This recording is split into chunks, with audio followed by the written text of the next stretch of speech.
Сәлеметсіздер ме, құрметті көрермендер. Бүгін Бикеш жұлдыз белгісінде туылған жандардың 2024 жылға арналған жорамалын назарларыңызға ұсынамын. Яғни 2024 жылы Бикеш жұлдыз белгісінде туылған жандар үшін қалай болады, не болуы мүмкін, не ерекшеліктермен есте қалады, мүмкін. Сол туралы қарап көреміз. Әр айға бір карта шығарамыз. Сол бір карта жалпы айдың сипаттамасы ретінде болады.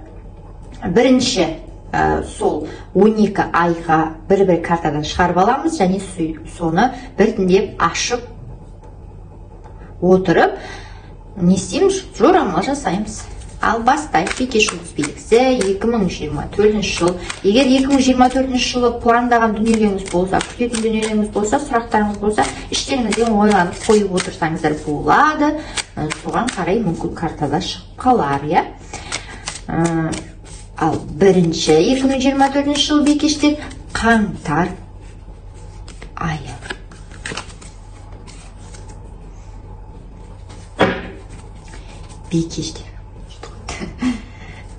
Бикештер үшін ақпан айы.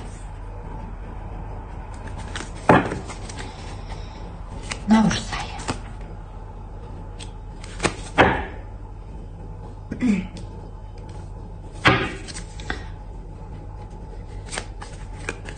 Сәуір айы. Мамыр айы.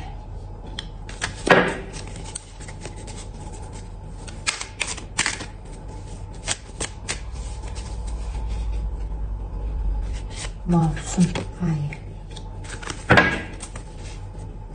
Шілде айы. Тамыз айы.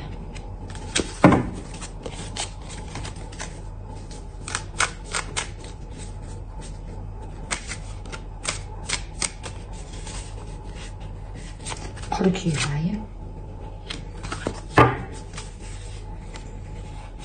Қазан айы. Қараша айы.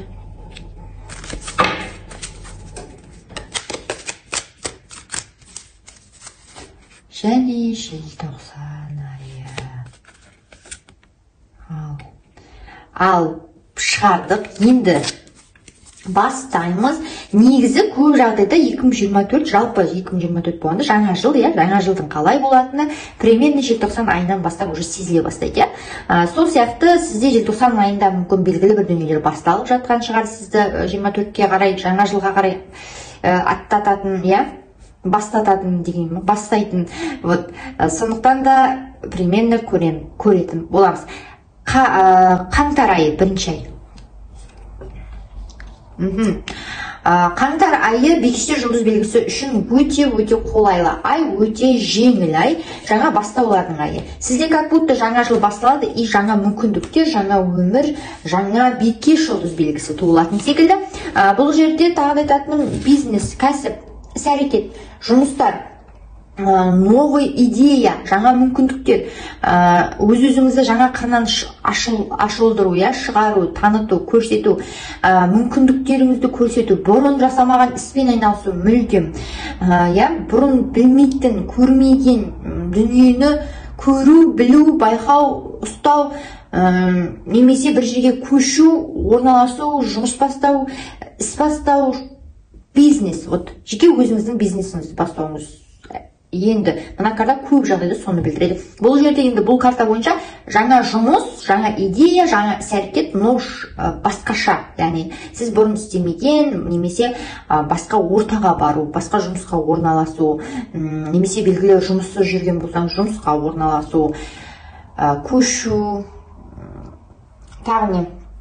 Бір дүниеде басшылыққа тағайындалу да болуы мүмкін, қызметке, белгілі бір қызметке тағайындаласыз, сіз ол қызметтен бұрын істеп көрген жоқсыз, білмейсіз, жұмыста көтерілу, шабыттану, жетістікке жету, марапатқа ие болу, сәттілік серіңіз болады, күтпеген жерден идеялардың келуі, мүмкіндіктердің келуі, жағдайдың жасалуы, қабілетіңіздің ашылуы, және де бұрынғы күш-жігеріңізді, жоғалтқан күш-жігеріңізді қайтадан орнына келтіруге деген мүмкіндік бар.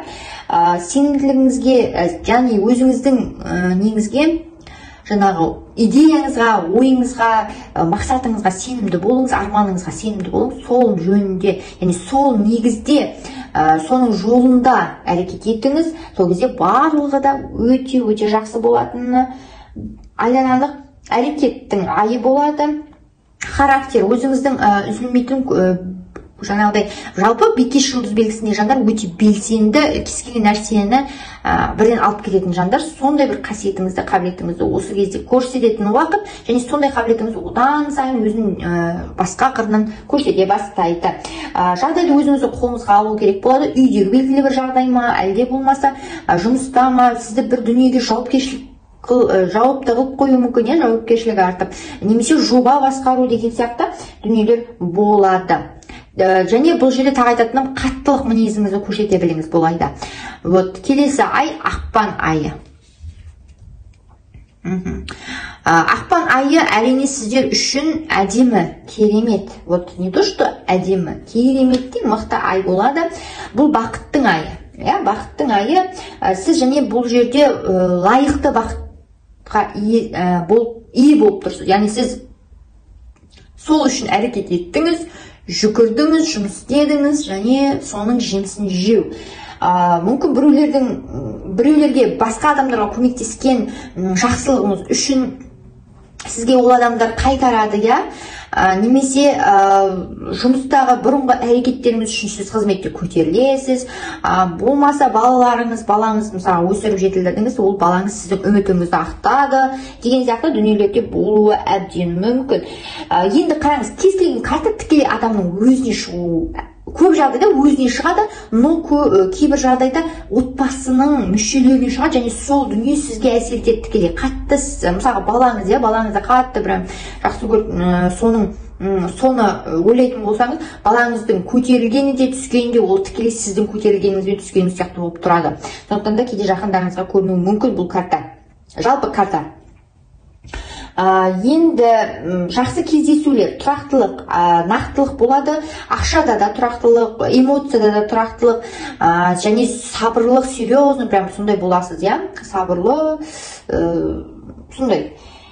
Және де сенімділік, демалыс, сізде тоже прям белсенді және өзіңіз жақсы көретін жұмыс әрекетінде боласыз, яғни жұмысыңызды өзіңіз сүйіп істейтін, или сондай бір жұмыспен айналысасыз. Болмаса сіз жаңағыдай белсенді демалыста боласыз, өзіңізге демалыс жариялауыңыз әбден мүмкін. Или сіздің жұмысыңыз сізге прям демалыс сияқты, демалдырады. Босаңсу, бос ұстау өзіңізді, жақсы жаңалық күтіңіз, жаңа хабар күтіңіз, және өзіңіздің жеткен жетістігіңізден бір рахат алу сезімінде болатыныңызды көрсетеді бұл карта. Келесі ай бізде наурыз айы. Наурыз айы әрине осы бір жақсы дүниелерді толықтыратын секілді, жалғастыратын секілді. Жалпы қараңыз, кейбір жандарда мысалға үлкен бір өзгерістер болуы мүмкін осы карталар бойынша, ал кейбір жандарда бұл әрине айлардың тыныш, бір қалыпты, әдемі жағдайда өтетінін көрсетеді. Ондай бір қиындық дүние болмайтынын көрсетеді. Бұл карта, енді үшінші карта, бұл үлкен бір жылдамдықта сізге хабар келе жатыр, және ол хабар жақсы хабар, жақсы өзгерістер келе жатыр деп көрсетеді. Жағдайдың жақсы жаққа қарай өзгеруі, немесе тез-тез орын алуы, тез-тез өзгерістерге ие болу, шабыттану, ғашық болу, бір көргеннен өзіңізге ғашық қылуыңыз мүмкін біреуді, немесе сіз біреуге ғашық боласыз, егер басыңыз бос болып жатса, әрине. Көз ашу, яғни бір дүниелерде сіз мүмкін сіз байқамай жүре бердіңіз, бір сәтте прям сізді озарение дейма, сондай дүние болады да, деген сияқты, неге мен осылай істемеген, неге осындай дүниені мен пайдаланбағым деген сияқты сондай бір жағдайлар болады бір моменттерде. Сәттілік серіңіз болады, және де әрекет етіңіз, белсенді әрекет етіңіз, потому что егер сіз әрекет етпей жата беретін болсаңыз, өзі келе ғой, алма піс аузыма түс дейтін болсаңыз, онда олай болмайды. Егер сіз бір қадам алдыға жасайтын болсаңыз, сізге қарай жаңағы сәттілік, жұмыс, немесе өзге адам екі қадам жасайды. Сол сияқты әрекет ету керек. жағдайдың тез өзгеруіне дайын болыңыз. Мысалы, сіз бір адаммен кездестіңіз, ал ол адам уже аз уақыттан кейін, 1-2 кездескеннен кейін сізге үйленейік дейді, сондай ұсыныс жасайды. Сондай сияқты болуы мүмкін. Немесе сізге бір адамды жұмысқа шақырып, сізді уже жұмысқа қабылдағаннан кейін, аз уақыттан кейін сізді белгілі бір қызметке тағайындап қояды. Сондай да болуы мүмкін. Яғни бір дүниеден хабар есту, немесе бір жақындарыңыздан сондай белгілі бір хабарды есту, бірақ ол қай жағынан болмасын, сізге қайырлы, жақсы болатынын көрсетеді. Келесі ай бізде сәуір айы, әрине сәуір айы.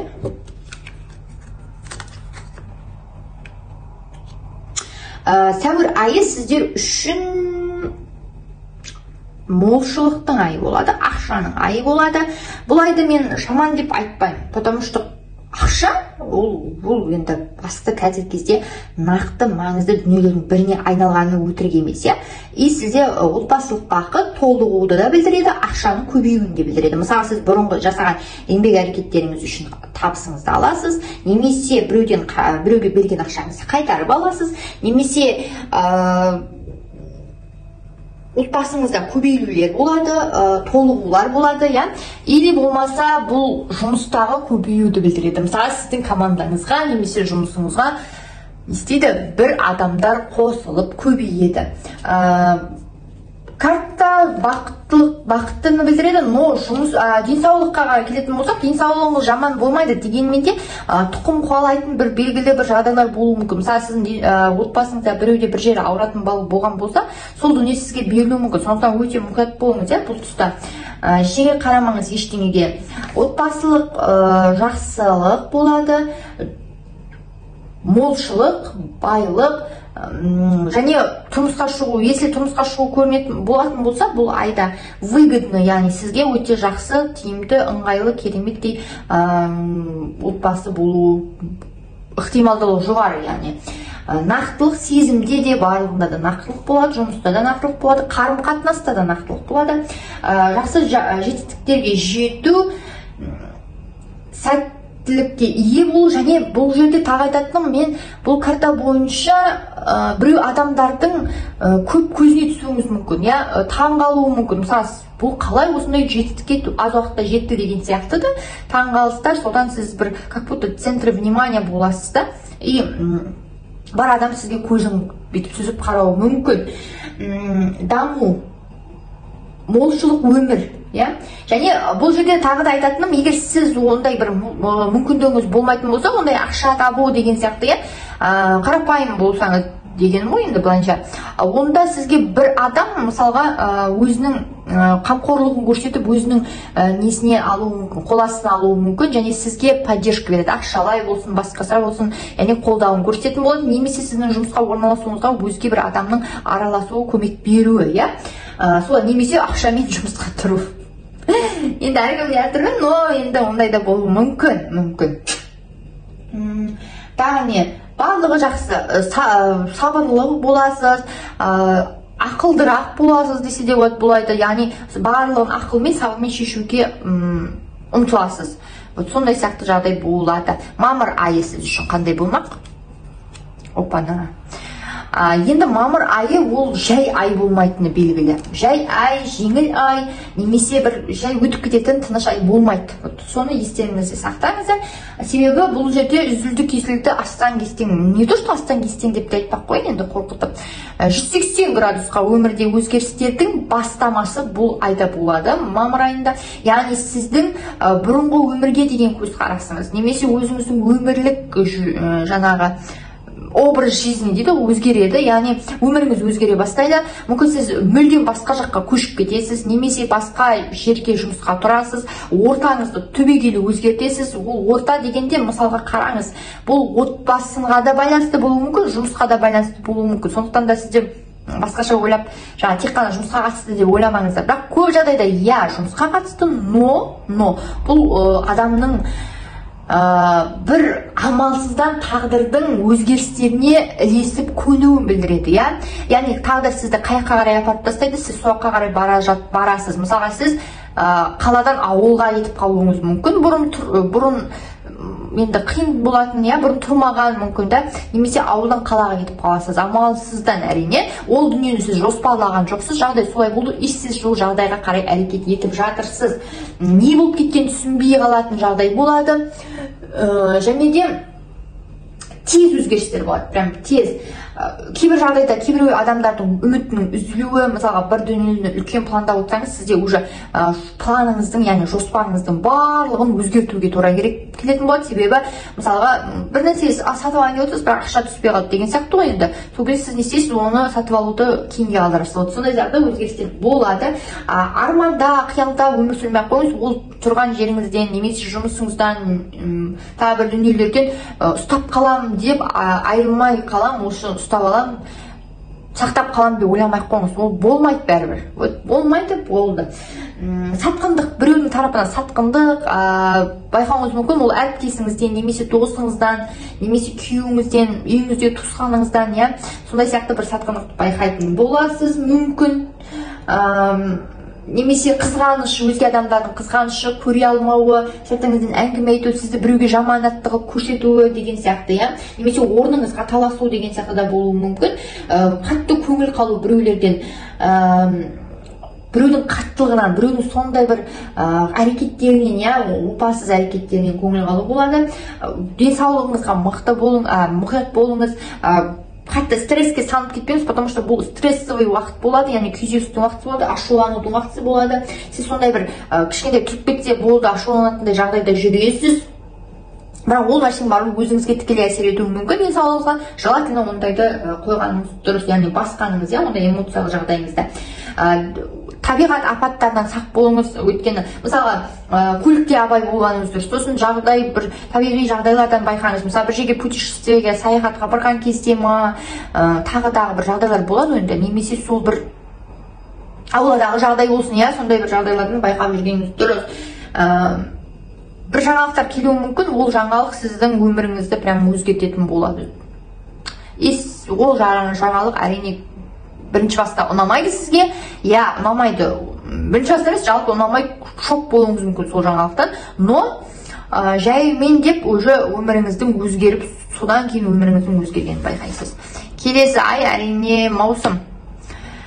Маусым айында сізде қиял, арманға беріліп кетесіз, жүресіз, не істеріңізді білмейсіз, мүмкін да эмоцияның айы болады. Үміт күту, болмайтын жоқ нәрселерден үміттену, немесе бір адамды күту, бір адамнан үміттену, қосылғысы келді деген сияқты да болуы мүмкін. Егер сондай деп ойлап жүрсеңіз, қосыламын ба деп, жоқ, бұл айда, по крайней мере, бұл айда қосылмайсыз, точно. Бұл айда ол ойлаған адамыңыз келмейді, немесе келген адам өтірік айтып тұр сізге. Және айтатыным, бұл карта бойынша шығармашыл адамдар болатын болса, өте қолайлы әрине ай. Шығармашыл адамдарға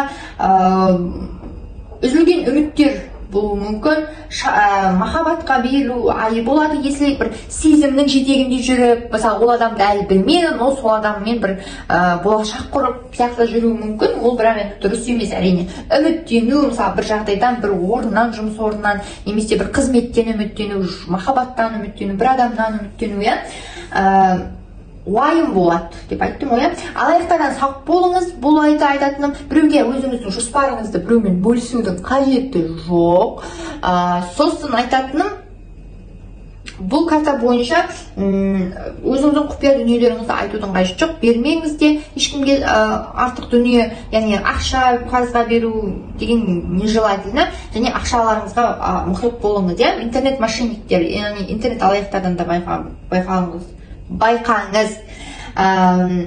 Денсаулығыңызға мұқият болыңыз. Сосын егер денсаулығыңызға қатысты бір дүниелер айтылып жатса, диагноз қойылып жатса, бір лечение, яғни емдеу жолдарын көрсетіп жатса, назначение беріп, міндетті түрде сіз именно сол жағыңыз ауыра ма, және беріп тұрған дәрі дұрыс па, ешқандай зияны жоқ па, нақты дұрыс тексерілген ба деп тексергеніңіз дұрыс, өйткені неправильно, яғни дұрыс емес, қате дәрі жазуы да мүмкін, ем беруі мүмкін. Сондай жағдайлар болады, сізге үміт беріп, бекерден бекер. Солай жағдай. Келесі ай бұл шілде айы. әрине шілде айы өте жақсы айлардың қатарында тұр. Сізде жалпы жыл әдемі басталып тұр, так что ол жағынан уайымдамаңыз.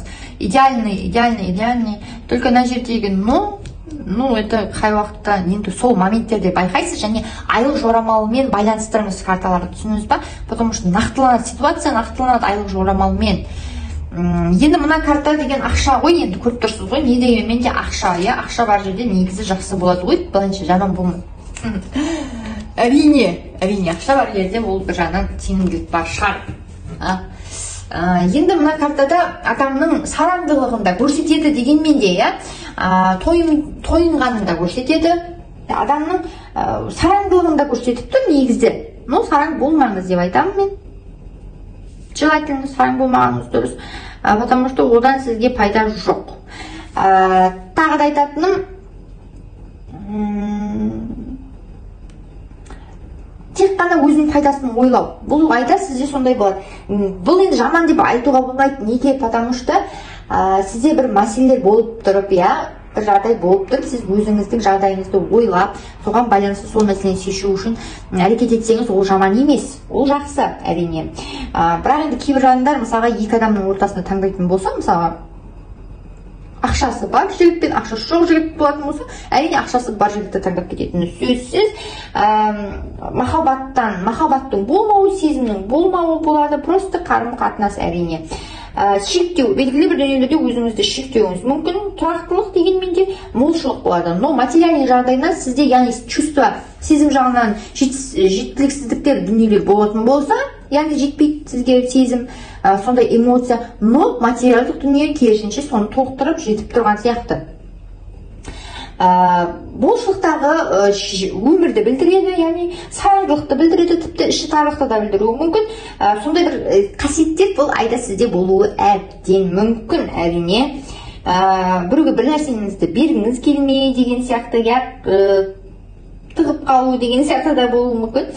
И плюс бұл карта бойынша мен айтам сізге артық салмақ жинап қоюдан сақ болыңыз, потому что бұл жерде тойымсыздықты білдіреді да, и сізде любой нәрсенің ала берсем деген сияқты қасиет болуы мүмкін да.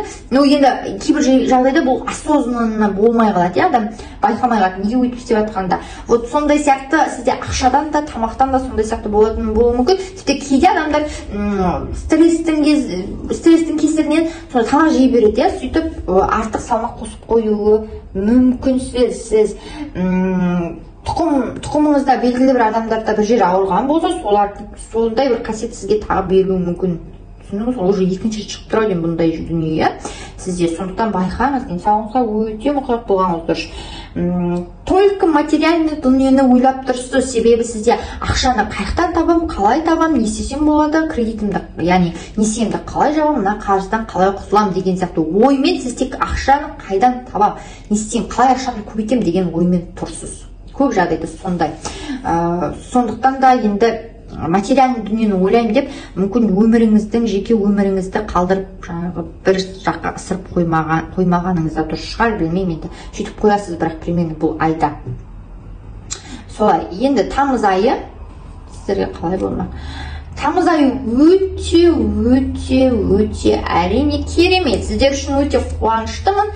Керемет карта. Жалпы сізде жыл өте жақсы болады. Өміріңізде уже өзгерістер байқалып келе жатыр. Көрдіңіздер ма, байқадыңыздар ма? Яғни бұл жылда сізде өзгеріс желтоқсан айынан бастап кіріп сізді полностью жаңа жылға кіргізіп жібереді да. Сондай керемет өзгерістермен, бастаулармен. Әрине солай үміттенеміз. Енді мына карта өте керемет карта. Бұл старший аркан, значит, сізде тамыз айында өте жақсы өзгерістер болады. Бұл өзгерістер сізді бақытқа бөлейді. Жақсы жаққа қарай өзгерістер болады. Соны айтып қойын ерекше. Қуаныш әкелу сізге, жетістік әкелу, сәттілік әкелу жағдай болады. Сәттіліктің болуы. Өзі қалай болып кетті, қалай жолын болып кетті деп тіпті таңғалуыңыз да мүмкін, бір дүниеге салым салу, мысалға сіз болашағыңыз үшін бір жер сатып алу, фундамент қою, немесе депозит ашу, немесе үй алу, немесе машина, көлік алу деген сияқты болуы да мүмкін. Күтпеген жерден, ойламаған жерден бір қуанатын дүниелер болады, жағдайлар болады, молшылық болады, ақшада да, эмоцияда да сондай бір насыщенный уақыт болады. тағы айтатыным, көптен бері, бұл картаның айтатыным, көптен бері болған қиындықтардың артта қалуы, алдыңызда күн көрінуі, тек қана өзіңізге сеніңіз, бірақ тек қана өзіңізге сеніңіз, самостоятельно өзіңізбен өзіңіз болып әрекет етуге үйреніңіз. Картаның айту. Біреуден үміттеніп, көмек күтудің қажеті жоқ, барлығы жақсы болады. Өзіңіздің де қолыңыздан келетін дүниелер, так что уайымдамай кірісе берсеңіз болады. Және жақсы уақытты пайдаланып қалыңыз, Келесі ай әрине қыркүйек. Вот не пойму я. Қалай идеальный болып келеді, бір уақытта қорқыныш болады. Сізде енді бұл карта нені білдіретінін айтайын сізге, адамның қол аяғының байлануы, шарасыздық күй, мүмкін біреулердің сөздері сізге кедергі болады, мүмкін алдағы іс-әрекет ету қорқынышы болады, өміріңізді өзгертуге, басқа жұмысқа орналасуда алдындағы қорқыныш, немесе ортаға түскен ортаңызға үйрене алмау деген сияқты болуы да мүмкін.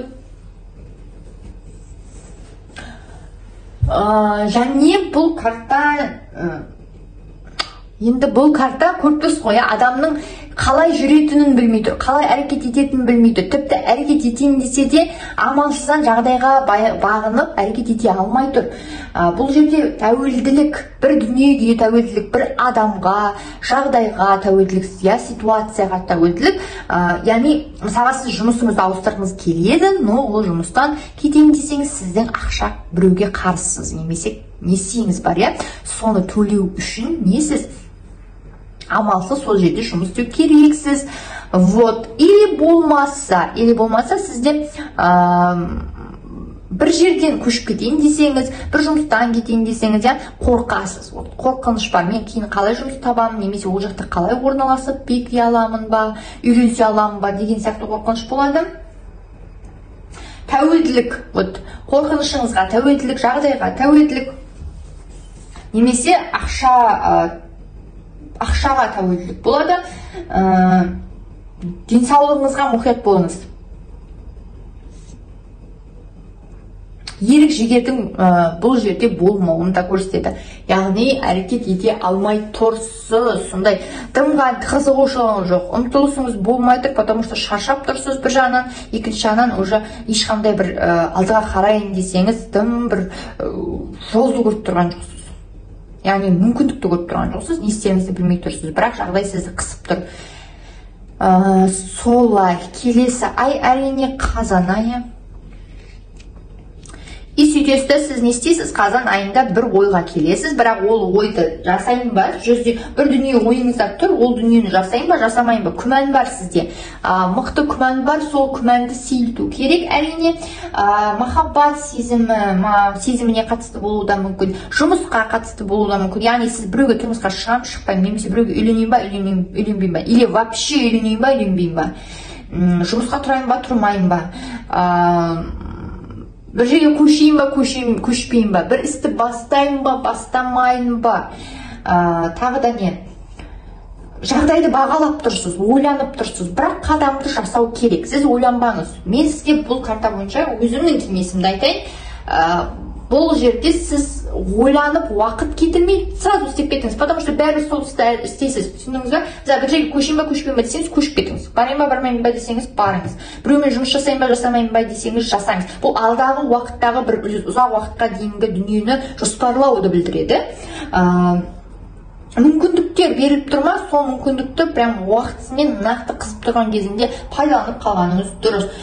Жағдайды қалпына келтіру, бұрынғы қиындықтарды жеңу, күш жігеріңізді қалпына келтіру дүниесі болуы мүмкін, немесе бұрынғы авторитетіңізді қалпына келтіру. Біреуге сенімін қайтадан баурап алу деген сияқты да дүние болады. Екі ойлы боласыз, екі жақты боласыз, күмән бар ойыңызда, но кірісу керек. Әрекет ете берсеңіз, өз жаймен деп өзін жолы табыла бастайды, шыға бастайды мүмкіндіктер. Сондықтан да қорықпай әрекет етіңіз. Тек қана әрекет тұрып қалмау керек деп бұл карта айтады. Тұрып қалмаңыз, қадам жасай беріңіз, сол кезде болады барлығы. Келесі ай әрине бізде қараша айы болып табылады. Қараша айы өте керемет деп айтам. не то что керемет, бір қалыпты. Вот ондай үлкен ерекшеліктер болмайды. Но мына жерде сізде шығыс болады. Бұл шығыстың барлығы әрине ақша түрінде болады, және бұл шығыстың барлығы өзіңізге емес, өзге адамдарға боладыны айдан анық. Но сіз енді оны қимай тұрып қалып тұрған жоқсыз. Но хотя ол бір жағынан ол да дұрыс емес, потому что сіз өзіңіздің тапқаныңызды бірінші өзіңізге емес, өзге адамдарға жұмсау, ол дұрыс емес әрекет әрине. Енді бұл жерде тағы да айтатыным интерес, яғни адамның қызығушылықтарын қорғау, өзінің пікірін қорғау, өзінің айтқанынан қайтпау. Мысалы, бір жерге барам дедіңіз, барасыз. Не себепті баратыныңызды көрсетесіз, дәлелдейсіз, мысалға, немесе бөлек шығам дейсіз, шығу үшін, сол үшін әрекет етесіз сіз. Бірден шығып кету қиын болады, және сіз өзіңізді шынымен шыға аласыз ба, шыға алмайсыз ба, сол әрекетіңізге де байланысты. Біреулерден күмәндану, күдіктену, немесе көңіл қалушылықта болуы мүмкін, тұрақтылық қарым-қатынаста болады, яғни кешіру біреуді, қарым-қатынаста мүмкін біреуді кешіресіз, екінші жартыңыздың қателігін, жаңа мүмкіндіктер ашылады сізде, өзіңіздің границаңызға кіргізбеу деген сияқты болады сізде, және де ешкімге сырыңызбен бөліспейсіз, және бұл жерде айтатыным тағы да бұл карта бойынша сіз мысалға бұрын бір ғана дүниемен айналысатын болсаңыз, қазір уже кеңейіп үлкен 2-3 дүниемен айналысуыңыз мүмкін. Мысалы бұрын бір кәсіппен айналыссаңыз, сол кәсібіңізді кеңейтіп, оған тағы бір дүниелерді қосып дамытуыңыз әбден мүмкін. Жақсы карта ол жағынан, кеңейту бар, ой пікіріңізді кеңейту. Келесі ай әрине бізде соңғы 24-тің соңғы айы екештер үшін желтоқсан ғой. Желтоқсан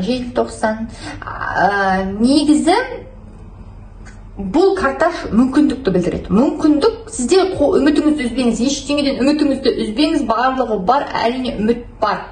Белгілі бір ойлап отырған дүниеңізде үміт бар. Но өте аз деңгейде, мүмкіндігіңізді тіпті бағалағанда, дұрыстап бағалағаныңыз дұрыс. Мысалы, сіз бір жерден кішкентай қателік жасайтын болсаңыз, үміттен отырған дүниеден бірден айырылып қаласыз. Сондықтан да кез келген істе, кез келген әрекетіңізде ойланып, жаймендеп, қадам жасап, әрекетке көшкеніңіз дұрыс. Жақсы идеялар келеді, сәттілік серіңіз болады, дұрыс қызмет ете алсаңыз, дұрыс әрекет ете алсаңыз.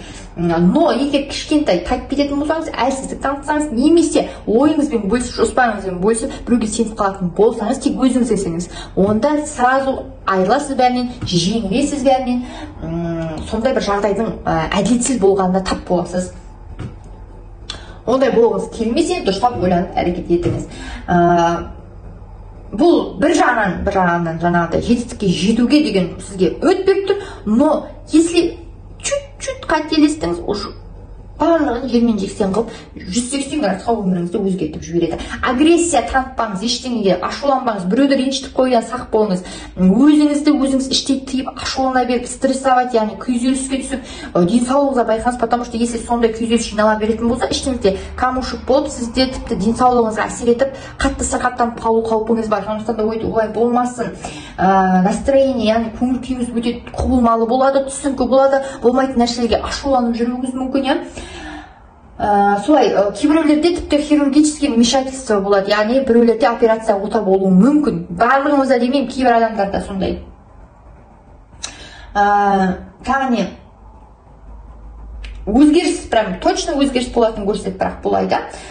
Или сіздің көңіл күйіңіз өзгереді, эмоцияңыз өзгеріп кетіп, слишком ашуланшақ болып кетуіңіз де мүмкін жағдайдан кейін. Потому что сізде жыл, то түсіріп тастайды, то көтереді, сондай жыл болайын деп тұрды. Поэтому сіз содан бір шаршап кетуіңіз де мүмкін. Бір адамдардан, мысалы, тұрақсыздығынан, немесе сенімсіздіктен уже тасташы деп бір қолыңызды бір сілтеуіңіз де мүмкін, енді сондай жағдайда болатынын көрсетеді. Но дұрыс әрекет ете біліңіз, кейін өкініп қалмаңыз әрекетіңізге, сол кезде барлығы жақсы болады.